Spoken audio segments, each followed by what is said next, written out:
Welcome back to Kapil physics classes. बच्चों, आज की इस वीडियो में हम क्लास 12 के लिए एक न्यू यूनिट की शुरुआत करेंगे, यूनिट नंबर 7, जिसका अपना नाम है dual nature of matter and radiation. तो बच्चों शुरू करते हैं आज के पहले टॉपिक से, जिसका अपना नाम है फ्री इलेक्ट्रॉन्स। देखिए इधर, बेहद शानदार टॉपिक है, बड़े ही ध्यान से आपको चीजों को देखना है और समझना है।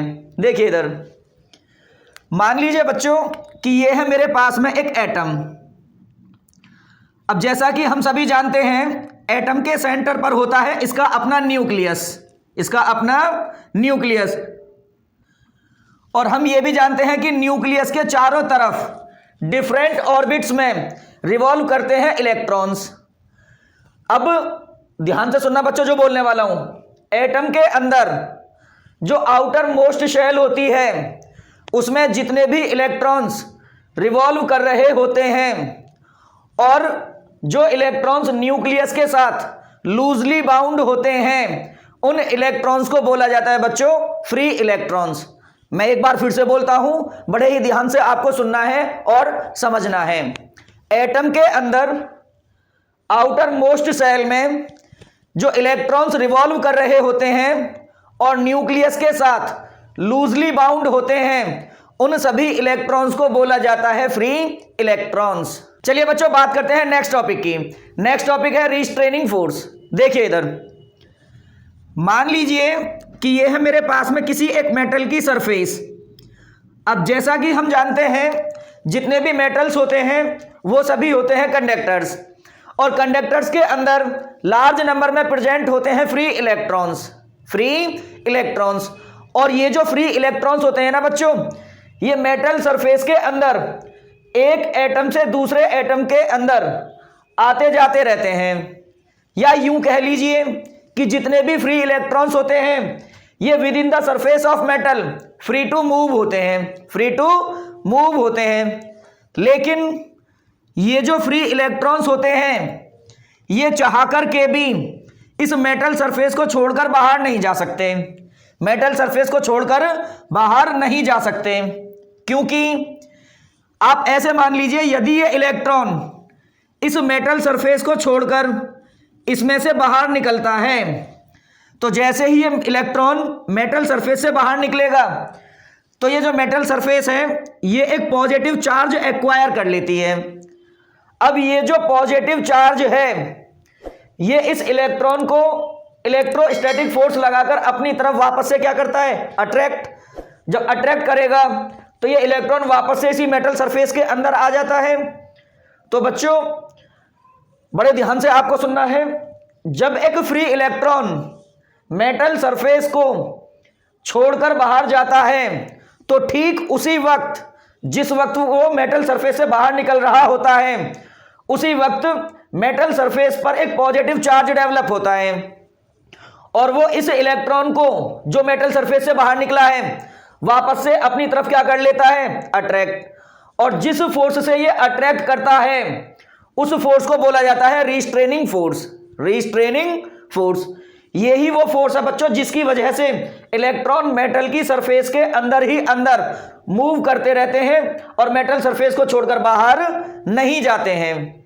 मैं एक बार फिर से बोलूंगा, बड़े ही ध्यान से आपको सुनना है। देखिए इधर, जब कोई एक फ्री इलेक्ट्रॉन मेटल की सरफेस को छोड़कर बाहर जाता है, ठीक उसी वक्त मेटल की सरफेस एक पॉजिटिव चार्ज एक्वायर करती है। अब ये जो पॉजिटिव चार्ज है, ये इस बाहर जाने वाले इलेक्ट्रॉन को एक फोर्स लगाकर अपनी तरफ फिर से क्या कर लेता है, अट्रैक्ट, जिसकी वजह से ये फ्री इलेक्ट्रॉन मेटल सरफेस को छोड़ नहीं पाता। तो ये जो फोर्स ऑफ अट्रैक्शन इस पॉजिटिव चार्ज और इलेक्ट्रॉन के बीच में डेवलप हुआ है, इस फोर्स ऑफ अट्रैक्शन को ही बोला जाता है बच्चों रिस्ट्रेनिंग फोर्स। देखिए इधर, अब लेकिन मेरी इच्छा यह है कि मैं इस इलेक्ट्रॉन को मेटल सरफेस से बाहर निकाल दूं। बड़े ध्यान से सुनना जो बात बोलने वाला हूं।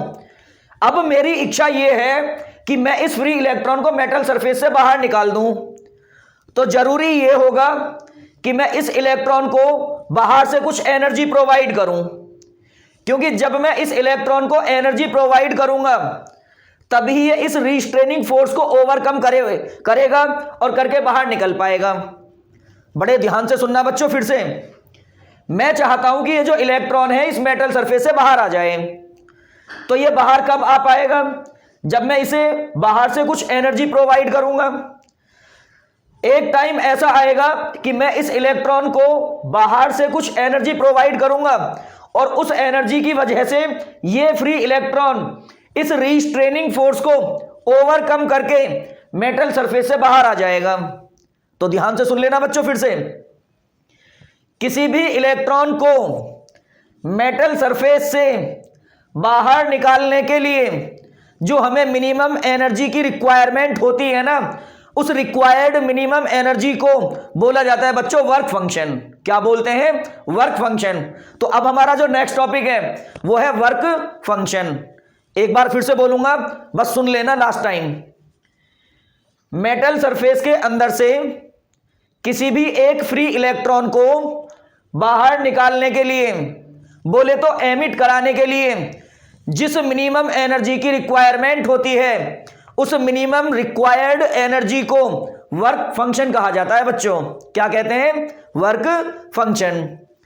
अब ये जो वर्क फंक्शन है ना, इसे हम W से रिप्रेजेंट करते हैं, लेकिन कुछ किताबों में वर्क फंक्शन को फाई नॉट से रिप्रेजेंट किया जाता है।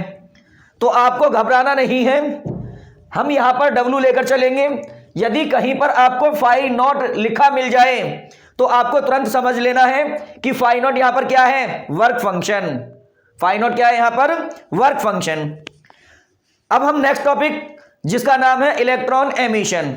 बड़े ध्यान से आपको देखना है बच्चों। नेक्स्ट टॉपिक है अब आपके लिए इलेक्ट्रॉन एमिशन।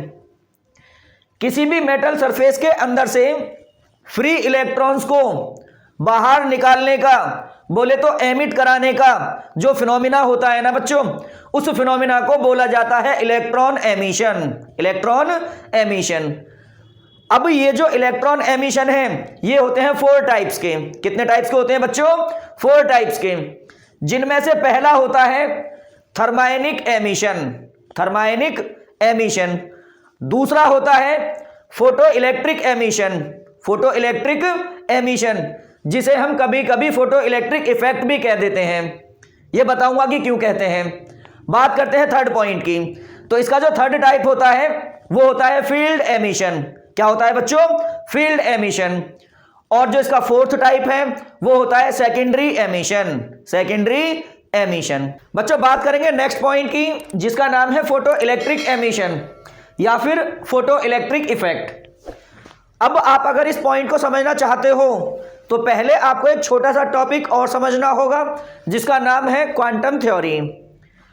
बच्चों प्लैंक्स नाम के साइंटिस्ट ने लाइट के नेचर को एक्सप्लेन करते हुए अपनी एक थ्योरी दी थी, जिसे हम क्वांटम थ्योरी के नाम से जानते हैं। अब वो क्वांटम थ्योरी क्या है वो सुन लीजिएगा बड़े ध्यान से। प्लैंक्स ने हमें ये बताया कि जो लाइट होती है ना, वो एनर्जी के छोटे छोटे पैकेट्स की फॉर्म में ट्रेवल करती है। अब एनर्जी का जो ये एक छोटा सा पैकेट होता है, इसे हम फोटोन या फिर क्वांटा कहते हैं। फोटोन या फिर क्वांटा कहते हैं। और हर एक फोटोन के पास जो अपनी एनर्जी होती है, वो एनर्जी E = h न्यू के बराबर होती है। यहां पर जो h होता है वो होता है प्लैंक्स कांस्टेंट, और न्यू होती है लाइट की फ्रीक्वेंसी जिसका वो फोटोन है। बड़े ध्यान से सुनिएगा बच्चों। अब हम बात करते हैं फोटो इलेक्ट्रिक एमिशन की। मैंने ये माना कि ये है मेरे पास में किसी एक मेटल की सरफेस। अब जैसा कि आप सभी जानते हो, मेटेलिक सरफेस के अंदर लार्ज नंबर में फ्री इलेक्ट्रॉन्स होते हैं। मैंने केवल एक बना करके दिखा दिया।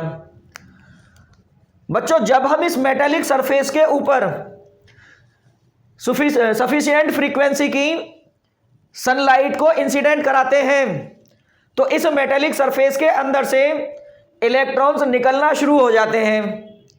तो ये जो फिनोमिना है ना, इस फिनोमिना को ही बोला जाता है फोटो इलेक्ट्रिक एमिशन। मैं एक बार फिर से रिपीट करूंगा, बड़े ध्यान से आपको सुनना है। जब हम किसी मेटेलिक सरफेस के ऊपर सुटेबल फ्रीक्वेंसी की सनलाइट को इंसिडेंट कराते हैं, तो उस मेटेलिक सरफेस के अंदर से इलेक्ट्रॉन्स निकलना शुरू हो जाते हैं और ये जो फिनोमिना है, इस फिनोमिना को ही बोला जाता है फोटो इलेक्ट्रिक एमिशन। अब इस फिनोमिना के अंदर जो इलेक्ट्रॉन्स मेटेलिक सरफेस को छोड़कर बाहर जाते हैं, उन इलेक्ट्रॉन्स को बोला जाता है फोटो इलेक्ट्रॉन्स। क्या नाम दिया जाता है इन निकलने वाले इलेक्ट्रॉन्स को? Photo electrons. अब जो बात मैं बताने वाला हूं वो बेहद इंपॉर्टेंट है, बड़े ही ध्यान से आपको सुनना है। मान लीजिए कि ये हमारे पास में लाइट का कोई एक फोटोन है। अब आप सभी जानते हो इस फोटोन की जो अपनी एनर्जी होती है वो E = h न्यू के बराबर होती है। तो बच्चों जब ये फोटोन यहां से आता है और आकर के इस मेटेलिक सरफेस के ऊपर स्ट्राइक करता है, तो ये फोटोन अपनी सारी एनर्जी इस इलेक्ट्रॉन को प्रोवाइड कर देता है और इस फोटोन का अपना जो खुद का एग्जिस्टेंस है वो हो जाता है खत्म। अब ये फोटोन अपनी सारी की सारी एनर्जी किसी एक इलेक्ट्रॉन को प्रोवाइड कर देता है। तो अब यदि इस फोटोन के पास में इतनी एनर्जी है कि वो इस इलेक्ट्रॉन को वर्क फंक्शन के बराबर एनर्जी प्रोवाइड करे तो इलेक्ट्रॉन निकल जाएगा। अदरवाइज इस इलेक्ट्रॉन को जो फोटोन की वजह से एनर्जी मिली है वो इस मेटल सरफेस के यदि वर्क फंक्शन से कम रह गई तो ये जो इलेक्ट्रॉन है मेटेलिक सरफेस से बाहर नहीं जा सकता, क्योंकि जैसा मैंने आपको थोड़ी देर पहले ही बताया है कि यदि आप इलेक्ट्रॉन को बाहर निकालना चाहते हो तो आपको इस इलेक्ट्रॉन, ये जो इलेक्ट्रॉन है, इसे वर्क फंक्शन के बराबर एनर्जी प्रोवाइड करनी पड़ेगी। अब मैंने ये मान लिया कि ये जो फोटोन मैंने मेटेलिक सरफेस के ऊपर इंसिडेंट किया है, इसके ऊपर जो अपनी ये एनर्जी है वो अभी कम है, वो इस इलेक्ट्रॉन को वर्क फंक्शन के बराबर एनर्जी प्रोवाइड नहीं कर पा रही है। तो ये जो इलेक्ट्रॉन है ये मेटेलिक सरफेस को छोड़कर बाहर नहीं जाएगा, लेकिन मैं इस इलेक्ट्रॉन को बाहर निकालना चाहता हूं। तो हम क्या करेंगे, इस लाइट को हटाकर कोई दूसरी लाइट इस मेटेलिक सरफेस के ऊपर इंसिडेंट करेंगे और जो लाइट इस बार इंसिडेंट करेंगे उसकी फ्रीक्वेंसी को थोड़ा सा कर देंगे इंक्रीज, क्योंकि हम जानते हैं जो फोटोन की एनर्जी है वो डिपेंड करती है बच्चों किस चीज पर? फ्रीक्वेंसी पर, लाइट की फ्रीक्वेंसी पर। तो अब की बार हमने डिफरेंट टाइप की लाइट यहां पर यूज की। जब डिफरेंट टाइप की लाइट हम यहां यूज करेंगे तो इस फोटोन की एनर्जी थोड़ी सी और इंक्रीज होगी, लेकिन अभी भी इसके पास में इतनी सफिशिएंट एनर्जी नहीं है कि वो इलेक्ट्रॉन को वर्क फंक्शन प्रोवाइड कर सके। तो ये इलेक्ट्रॉन अभी भी नहीं निकलेगा। हम क्या करेंगे, फिर से इसकी जो लाइट है उसकी फ्रीक्वेंसी को बढ़ा देंगे, क्योंकि हम जानते हैं फोटोन की एनर्जी डिपेंड करती है फ्रीक्वेंसी पर। तो धीरे धीरे करके हम करते क्या है, लाइट की फ्रीक्वेंसी को इंक्रीज करना शुरू करते हैं। तो एक टाइम ऐसा आता है कि इस फोटोन के पास में इतनी एनर्जी हो जाती है कि वो इस इलेक्ट्रॉन को वर्क फंक्शन प्रोवाइड कर सकेगा। तो बच्चों फ्रीक्वेंसी की, ये इंसिडेंट लाइट की जिस फ्रीक्वेंसी के लिए, जिस फ्रीक्वेंसी पर इस फोटोन के पास में इतनी एनर्जी होती है कि वो इलेक्ट्रॉन को वर्क फंक्शन प्रोवाइड कर सके, उस फ्रीक्वेंसी की मिनिमम वैल्यू को न्यू नॉट से तो रिप्रेजेंट करते हैं और बोला जाता है थ्रेशोल्ड फ्रीक्वेंसी। ये फ्रीक्वेंसी की वो वैल्यू होती है जिसकी वजह से ये फोटोन इलेक्ट्रॉन को वर्क फंक्शन प्रोवाइड कर सके। क्या प्रोवाइड कर सके? Work function. तो जैसे ही इसके पास में एनर्जी वर्क फंक्शन के बराबर होगी, ये जो इलेक्ट्रॉन है तुरंत इस मेटेलिक सरफेस से एमिट हो जाएगा और फोटो इलेक्ट्रिक एमिशन जो फिनोमिना है वो अकर हो जाएगा। तो बड़े ध्यान से सुनना जो बात बोलने वाला हूं। इंसिडेंट लाइट की वो मिनिमम से मिनिमम फ्रीक्वेंसी, इंसिडेंट लाइट की वो मिनिमम से मिनिमम फ्रीक्वेंसी जिसकी हेल्प से इलेक्ट्रॉन को एमिट किया जा सके, उस मिनिमम रिक्वायर्ड फ्रीक्वेंसी को हम बोलते हैं थ्रेशोल्ड फ्रीक्वेंसी। अब बड़े गौर से आपको सुनना है जो बोलने वाला हूं। तो जैसा कि आपको पता है अब इस फोटोन के लिए जो फ्रीक्वेंसी है वो न्यू नॉट है। तो जब इसकी फ्रीक्वेंसी न्यू नॉट है तो फोटोन के पास में जो अपनी एनर्जी होगी वो E इक्वल्स टू कितनी होगी, H new not, H new not. भाई जिस टाइम पर फ्रीक्वेंसी थ्रेशोल्ड होगी उस टाइम पर फोटोन की एनर्जी एच न्यू नॉट के बराबर होगी, और इतनी ये वो एनर्जी है जो इलेक्ट्रॉन को क्या प्रोवाइड कर रही है, वर्क फंक्शन। तो अब यदि मैं चाहूं तो लिख सकता हूं, क्योंकि बड़े गौर से देखिए, इलेक्ट्रॉन को बाहर निकालना है तो कितना क्या रिक्वायरमेंट होगी, वर्क फंक्शन की। अब वर्क फंक्शन प्रोवाइड कर कौन रहा है, फोटोन। अब फोटोन ने वर्क फंक्शन प्रोवाइड तब किया जब इसके पास में कितनी एनर्जी है, एच न्यू नॉट। तो ये वो रिक्वायर्ड एनर्जी है जो इस इलेक्ट्रॉन को वर्क फंक्शन प्रोवाइड करती है। तो यदि मैं इन दोनों बातों को एक दूसरे से मर्ज करूं तो यहां पर जो वर्क फंक्शन होगा मर्ज करने पर उसका फॉर्मूला बनता है बच्चों H new not, H new not. ये होता है बच्चों वर्क फंक्शन के लिए एक फॉर्मूला जो कि बेहद इंपॉर्टेंट है और सबसे ज्यादा ये यूज भी होगा, सबसे ज्यादा यहां पर यूज भी होगा। बच्चों अब हम बात करेंगे नेक्स्ट पॉइंट की जिसका नाम है फील्ड एमिशन। देखिए इधर, मान लीजिए कि यह है हमारे पास में किसी मेटल की एक सरफेस। जब यह मेटल की सरफेस है तो इसके अंदर लार्ज नंबर में प्रेजेंट होंगे फ्री इलेक्ट्रॉन्स। मैंने यहां पर एक इलेक्ट्रॉन बना करके दिखा दिया। अब मैंने क्या काम किया, इस मेटेलिक सरफेस के अक्रॉस एक स्ट्रॉन्ग नेचर का इलेक्ट्रिक फील्ड अप्लाई कर दिया। बहुत ही स्ट्रॉन्ग नेचर का क्या अप्लाई कर दिया बच्चों, इधर इलेक्ट्रिक फील्ड। जब ये इलेक्ट्रिक फील्ड यहां सेटअप किया गया तो इसका मतलब डेफिनेटली इस साइड में एक नेगेटिवली चार्ज प्लेट रही होगी और इस साइड में यहां रही होगी एक पॉजिटिवली चार्ज प्लेट। तो जैसे ही यहां पर हम इलेक्ट्रिक फील्ड सेटअप करते हैं तो ये जो इलेक्ट्रॉन मेटेलिक सरफेस के अंदर प्रेजेंट है इसके ऊपर एक फोर्स लगने लगता है, और जो फोर्स इसके ऊपर लगेगा वो इलेक्ट्रिक फील्ड के अपोजिट डायरेक्शन में होता है। जब यहां पर ये अप्लाई किया गया इलेक्ट्रिक फील्ड बहुत ही ज्यादा स्ट्रॉन्ग नेचर का होता है, तो ये जो इलेक्ट्रॉन इसके अंदर प्रेजेंट है ना वो इस फोर्स ऑफ अट्रैक्शन की वजह से मेटेलिक सरफेस को छोड़कर बाहर आने लगते हैं। मतलब जो इलेक्ट्रॉन्स हैं वो मेटेलिक सरफेस में से निकलना शुरू हो जाते हैं। तो ये जो फिनोमिना है ना, इस फिनोमिना को बोला जाता है फील्ड एमिशन। मैं एक बार फिर से एक्सप्लेन करता हूं, बड़े ध्यान से सुनना है आपको।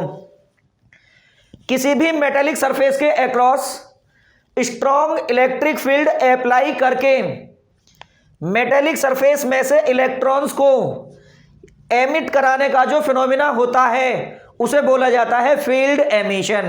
क्या बोलते हैं बच्चों, फील्ड एमिशन। बच्चों ध्यान इधर उधर भटकाए बिना फोकस करेंगे मेरी तरफ। हर एक बात को ध्यान से आपको सुनना है, समझना है और कॉपी पर लिखना भी है, क्योंकि ये जो यूनिट है यदि इस यूनिट की शुरुआत आपने बेटर तरीके से कर ली तो बहुत अच्छा रहेगा, अदरवाइज आप कुछ नहीं सीख पाओगे। तो जरूरी ये होगा कि जो यूनिट की शुरुआत है वो मजबूत तरीके से की जाए, और शुरुआत मजबूत तरीके से तब होगी जब आप बिल्कुल फोकस बनाकर इधर देखोगे, चीजों को सुनोगे, समझोगे और साथ के साथ कॉपी पर लिखोगे। चलिए बच्चों बात करते हैं नेक्स्ट पॉइंट के लिए जिसका नाम है सेकेंडरी एमिशन। देखिए इधर, मान लीजिए ये हमारे पास में एक मेटेलिक सरफेस है और इसके अंदर यहां प्रेजेंट है ये फ्री इलेक्ट्रॉन। अब हमारे पास में कोई एक मेटेलिक सरफेस और होगी, उस मेटेलिक सरफेस के ऊपर हमने कोई एक फिनोमिना लगाकर, जो फोटो इलेक्ट्रिक एमिशन के फिनोमिना मैं आपको बता चुका हूं उनमें से कोई एक फिनोमिना आपने उस मेटेलिक सरफेस के ऊपर लगाया होगा और उसमें से कोई एक इलेक्ट्रॉन बाहर निकला होगा। अब मैंने क्या काम किया, जो मेटेलिक सरफेस में से निकला हुआ ये इलेक्ट्रॉन है, इस इलेक्ट्रॉन को इस वाली मेटेलिक सरफेस के ऊपर इंसिडेंट करा दिया। तो जब ये इलेक्ट्रॉन आएगा और आकर इससे टकराएगा तो ये अपनी एनर्जी इसे ट्रांसफर करेगा, और ये वाला जो इलेक्ट्रॉन है ये इस मेटेलिक सरफेस को छोड़कर बाहर निकल जाएगा। तो ये जो फिनोमिना है ना, इस फिनोमिना को बोला जाता है सेकेंडरी एमिशन। Secondary emission. मैं एक बार रिपीट करता हूं, बड़े ध्यान से आपको सुनना है। जब किसी मेटेलिक सरफेस के ऊपर एक फास्ट मूविंग इलेक्ट्रॉन को स्ट्राइक करके उसमें से इलेक्ट्रॉन्स को एमिट कराया जाता है, तो जो फिनोमिना वहां पर बनता है ना, उसे बोला जाता है सेकेंडरी एमिशन। अब इस फिनोमिना के अंदर जो इलेक्ट्रॉन स्ट्राइक किया जाता है, जिसे हम मेटेलिक सरफेस के ऊपर इंसिडेंट कराते हैं, उस इलेक्ट्रॉन को बोला जाता है बच्चों primary electron. Primary electron.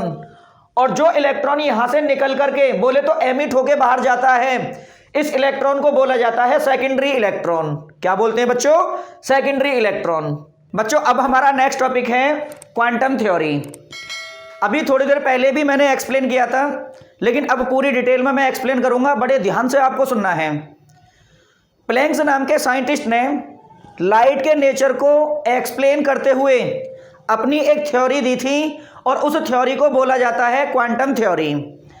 Planks ने हमें बताया कि जो लाइट होती है ना, वो एनर्जी के छोटे छोटे पैकेट्स की फॉर्म में ट्रेवल करती है। अब जो उसमें से प्रेजेंट लाइट का एक छोटा सा एनर्जी का पैकेट है, उस एनर्जी के छोटे से पैकेट को बोला जाता है फोटोन या फिर क्वांटा। फोटोन या फिर क्वांटा। देखिए इधर, मान लीजिए ये हमारे पास में सन है। अब सन से जो लाइट चलेगी वो इस तरीके से चलती है। तो इन्होंने हमें बताया कि जो ये लाइट होती है वो एनर्जी के छोटे छोटे पैकेट्स की फॉर्म में चलती है, और एनर्जी का जो ये एक छोटा सा पैकेट होता है ना, इस एक छोटे से पैकेट को उन्होंने क्वांटा या फोटोन नाम दिया। क्वांटा या फिर फोटोन। फिर इन्होंने ये भी बताया कि इस फोटोन के ऊपर जो अपनी एनर्जी होती है वो E equals to H nu के बराबर होती है। अब यहां पर आया हुआ जो H है ये होता है प्लैंक्स कांस्टेंट। क्या होता है बच्चों? Planck's constant. और जो न्यू है, ये जो न्यू है ये है लाइट की फ्रीक्वेंसी। जिस लाइट का ये फोटोन है उस लाइट की ये फ्रीक्वेंसी होती है। तो मैं इस बात को लिख के भी देता हूं कि यहां पर जो न्यू है वो होती है फ्रीक्वेंसी। चलिए बच्चों बात करते हैं नेक्स्ट टॉपिक की। जो नेक्स्ट टॉपिक है वो है बच्चों प्रॉपर्टीज ऑफ फोटोन। बेहद इंपॉर्टेंट टॉपिक है, बल्कि मैं यही कहूंगा कि मोस्ट इंपॉर्टेंट टॉपिक है। सुनिएगा जरा। पहली प्रॉपर्टी ये कहती है कि जो फोटोन है ना, इसका रेस्ट मास 0 होता है। अब फोटोन का रेस्ट मास 0 होता है, इस बात से क्या मतलब है, बड़े ध्यान से सुन लीजिएगा। इसका मतलब यह है कि जो फोटोन है ना वो कभी रेस्ट में एग्जिस्ट नहीं करता। मतलब जब तक फोटोन मूव करता रहेगा तब तक तो उसका मास होता है। मतलब फोटोन का केवल काइनेटिक मास होता है, लेकिन जैसे ही फोटोन रेस्ट में आएगा, फोटोन रेस्ट में आएगा तो उसका जो अपना एग्जिस्टेंस है ना वो ही खत्म हो जाएगा। तभी हम ये कहते हैं कि जो फोटोन है वो कभी रेस्ट में एग्जिस्ट नहीं करता। बात करेंगे बच्चों प्रॉपर्टी नंबर 2 के लिए। सेकंड प्रॉपर्टी ये कहती है कि जो फोटोन होता है ना, उस फोटोन की जो अपनी एनर्जी होती है वो E equals to H nu के बराबर होती है। यहां पर H होता है प्लैंक्स कांस्टेंट और न्यू होता है लाइट की फ्रीक्वेंसी जिसका वो फोटोन है। ये होती है बच्चों इसकी सेकंड प्रॉपर्टी।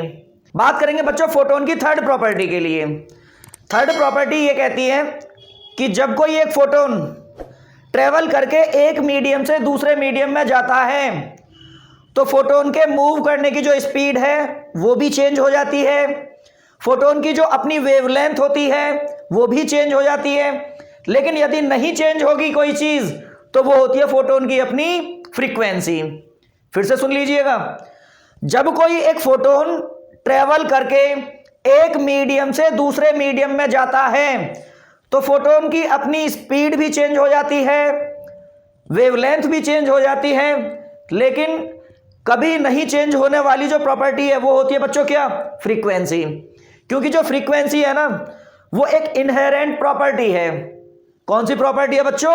इनहेरेंट। मैंने हेरेंट नहीं बोला, मैंने बोला है इनहेरेंट प्रॉपर्टी है।